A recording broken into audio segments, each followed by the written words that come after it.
তৃতীয় পর্যায়ে লোকসভা নির্বাচনে প্রচারের শেষ দিন রবিবার এবং এদিন ধুবড়ীর বিলাসীপাড়ায় এনডিএ জোট বিশাল বাইক মিছিল বের করে।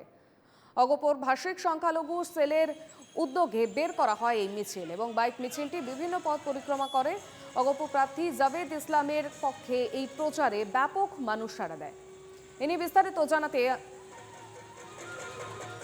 আমাদের সঙ্গে থাকবেন আমাদের প্রতিনিধি, কিন্তু তার আগেই দেখতে পাচ্ছেন সেই ছবি আপনারা। তৃতীয় পর্যায়ে লোকসভা নির্বাচন এবং প্রচারের শেষ দিনে রবিবার এবং এদিন ধুবড়ীর বিলাসীপাড়ায় এনডিএ জোট বিশাল বাইক মিছিল বের করে।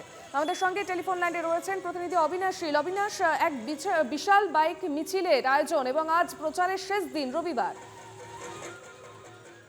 ঠিক অর্পিতা, যেমনটা বলছো যে তৃতীয় দপ্তরের নির্বাচনের আজকে শেষ দিন। এই শেষ দিন বিভিন্ন রাজনৈতিক দল এআইডিএফ, কংগ্রেস এবং এজিপি বিজেপি মিত্রজোটের প্রচার শেষ হবে আজকের দিনেই। আজকে বিলাসীপাড়ায় এআইডিএফ এর এক কি ছিল প্রেস মিট ছিল।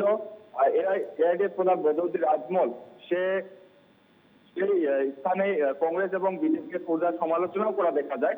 তারপরে এজিপি বিজেপি মিত্রজোটের প্রার্থী জাভেদ ইসলামের হয়ে বিলাসীপাড়া সংখ্যালঘু যে ওদের ভাতৃ সংগঠন রয়েছে এজিপি সংখ্যালঘু দপ্তরের, সেই এক বাইক মিছিল বার করে। বাইক মিছিলটা প্রায় 25 থেকে 30 কিলোমিটার অতিক্রম করে ভোটার আজকে জনসাধারণকে সজাগ করার জন্য এই বাইক মিছিল বের করেছিল।